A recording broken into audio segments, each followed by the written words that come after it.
I am 69 years of age, soon to be 70, and I would say that in the last couple of years I have completely regained my health. I lost some 25 kilos in weight, or 55 pounds, and I reversed a whole lot of health conditions. But in order to do so, as I reflect back now, I think there were a number of things that I had inherently believed that I had to let go of. I'm talking about beliefs that are deeply ingrained in our thinking. Things that you might have believed all of your life. And all of your friends and family believe it. Your parents believed it. Your doctor believes it. Your colleagues believe it. Everybody believes it. And so you continue to believe it even in the face of overwhelming evidence that that inherent belief is actually wrong, and continuing to believe it is costing you your health. So in this video, I want to quickly list for you 10 of the deeply ingrained beliefs that I had to let go of in order to regain my health. So let's get straight into it. The first belief I had to let go of is that red meat is essentially not healthy. I discovered through my own experience of going onto the carnivore diet some 18 months ago that red meat was the answer to my health, not the cause of my ill health. You see, I went carnivore and I lost my weight, and then I reversed a list of health conditions in my life. Things like inflammation, fatty liver, diabetes, those sorts of issues that plague many people, particularly as we get older. And so I began to eat meat and discover that it is actually the most nutritional food on the planet, and the carnivore diet just works because you're eating what many are now calling a proper human diet. You see, I was once told to cut down on the meat. Too much red meat is going to give you cancer, you know. That was a lie. It was a myth that we had believed for generations. We were told all of our lives that we should eat a piece of meat on our plate no larger than the palm of our hand. That's a pretty small piece of meat. Now I eat a meal that consists of entirely of meat, and I find it delicious. It is nutrient dense, and it is so satiating. A piece of meat, you eat a piece of meat and you know that you've had something to eat. You know, if I ate a bowl of vegetables, I might enjoy it, but 30 minutes later I'm still hungry. But you eat a piece of meat, it's the most satiating food on the planet. So I had to let go of that belief that meat is unhealthy and essentially bad for me. The second one is related to it, and that is that saturated fat will clog your arteries and ultimately cause you to have a heart attack. Oh, how we preached this line for generations, and even today so many doctors are still peddling this lie despite an avalanche of evidence to the contrary. Saturated fat was never the enemy. We were taught to cut down on fat, and even today when you go into a supermarket you'll see that low fat label on so many things. It's a hangover from that era when we believed this lie that you had to eat low fat. And so when we did have a piece of meat, we would cut all the fat off it. And I remember cutting the fat off a lamb chop and thinking, I'm really cutting off the best part. Somehow I knew it was good for me and it was delicious, but I knew I had to do the right thing and not eat the fat. That was a lie. I had to let go of that unbelief. I had to let go of that belief and start eating the fat, and that helped turn my health around. I also learned that I could eat butter without feeling guilty. That was a major breakthrough. You know, my mum used to watch me put butter on bread and think that's too much butter there, and tell me that I should cut down. Look, these are beliefs that have been in our psyche, in our thinking for generations that we need to let go of in order to regain our health. Okay, belief number 3 I had to let go was the this is a really big one, and it's the cholesterol thing, that your cholesterol needs to be low, and that they would divide the cholesterol between HDL and LDL and call the HDL the good cholesterol and the LDL the bad cholesterol. Where do we get that idea that cholesterol of any type is bad for us? I mean, your body makes it. Your brain is at least 80% cholesterol. We need cholesterol. Your body doesn't make stuff you don't need. And yet we go into panic if our cholesterol's up a bit, and then the doctor wants to put us on a statin because he's just a puppet for Big Pharma. And so we swallow that lie and we go on the statins and we finish up in a worse mess than we were ever in. Don't go that road. There's always a better path. You know, I have a couple of ebooks on my website that I put together to help you talk to your doctor about that topic if that's your situation. And it's a situation that all of us are going to face pretty much at some time. You can almost guarantee it. So have a look at those. I will leave a link to them below. Incidentally, I have on my website at the moment all of my Carnivore ebooks, a list of about 8 different books I put together, put them in a bundle price for just 10 Aussie dollars. I'll leave a link to that also below. Belief number 4 is that vegetables are essential for good health. Now, I'm not anti-vegetable. I know I went carnivore and I did really well on it. Some people go on a keto diet or a low-carb diet and do really well also. But as I said a moment ago, when I eat vegetables, I may or may not enjoy them. Usually I would enjoy vegetables, but I find they don't fill me up. But a piece of meat fills me up instantly, and it's so much better for me, I think. It's funny when we think back to when we were kids, you know, Mum would always try and think up creative ways to try and get us to eat our vegetables because she believed this inherent truth that she thought that vegetables are good for us. I'll tell you what, she never had to force us to eat meat because when the meal was served up as kids, we would instinctively eat the meat first and then leave our vegetables to last and try and get out of eating them. Kids know these things. Belief number 5 that I had to let go of was that you need multiple meals and snacks throughout the day, and that this is somehow good for your metabolism. And that if you eat small snacks throughout the day, you kind of prevent hunger, and that is going to somehow help your health. Look, that never worked.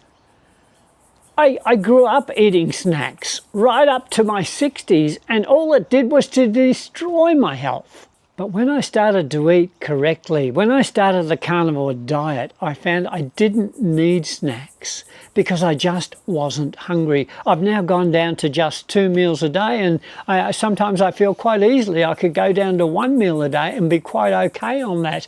I had to let go of that belief that I had to graze and snack all day long in order to keep hunger at bay. It just didn't work that way. The 6th thing I had to unlearn was the whole thing about weight loss and calories. Boy, did they drum this one into us, that in order to lose weight, you've got to eat less and move more. In other words, cut down on what you eat so that calories in are less than calories out, and that way you will lose weight. Look, it never worked, but they still peddle this lie today. It's not going to work because you will never win a fight with hunger. You're always going to lose that battle because the body is designed to lose that battle. Losing weight is not about calories, it's about hormones. It's not how much you eat or how little you eat, but what you eat. Eat nutritious food, eat healthy whole foods, particularly meat on the carnivore diet, and if you're having vegetables, well, whole vegetables. But eat whole foods and you will lose weight. You see, what you're doing on those diets is that you're cutting out the the highly processed carbohydrates, you're cutting out the seed oils, and you're cutting out sugar that is in almost everything that we eat today because it makes things addictive. And that is the key to weight, cutting out those things, not counting calories, but eating the right food. And when you're eating the right food, you can have as much as you want because your body knows what it needs. So have a look at that. If you're trying to lose weight, and if you've been dieting and trying every diet for your entire life, forget about the calories and look at what you eat instead of how much you eat. One of the best books on that I've ever read would be The Obesity Code by Jason Fung.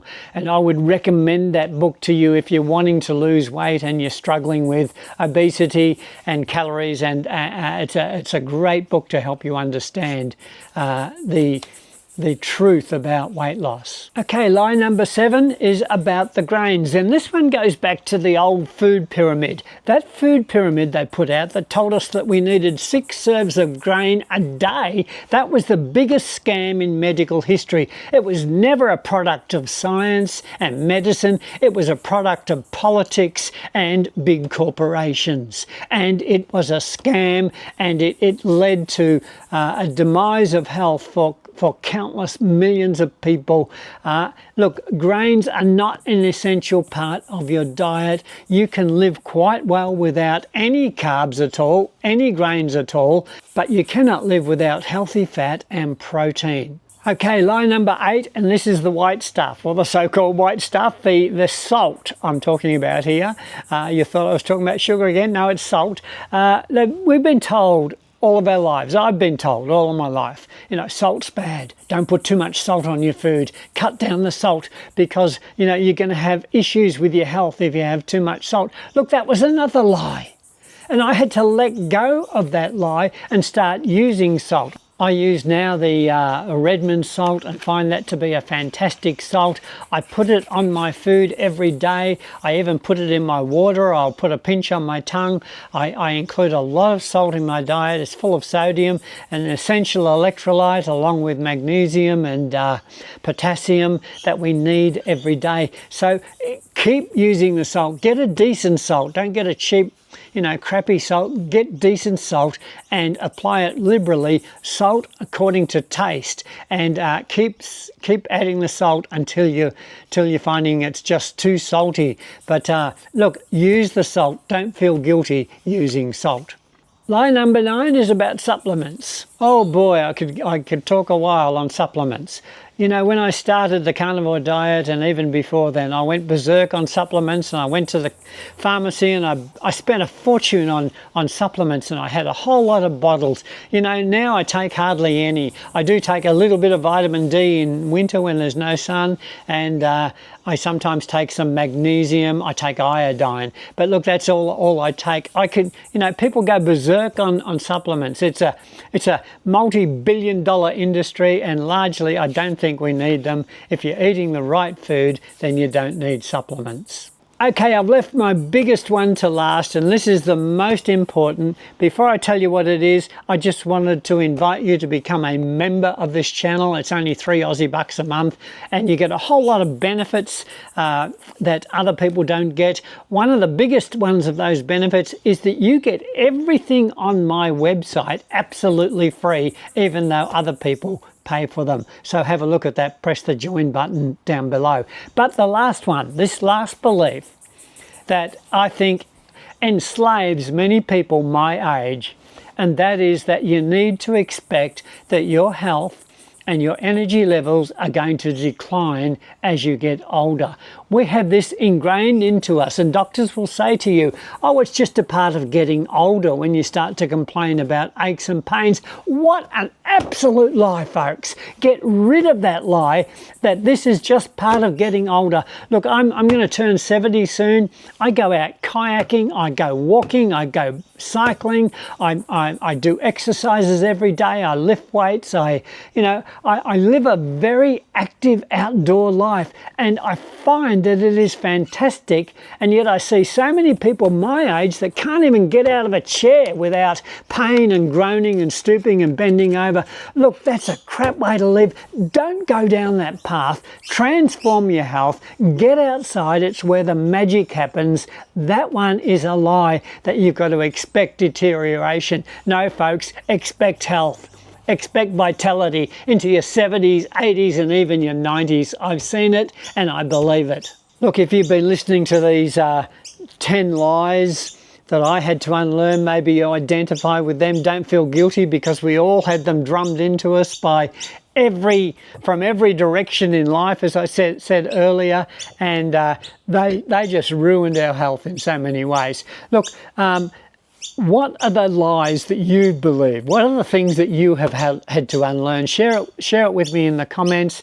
I wanted to say thank you for watching today. I recently made a video about all of the warnings that people gave me when I started Carnivore and how I proved them not to be true. If you missed that video, I'll leave a link to it up here.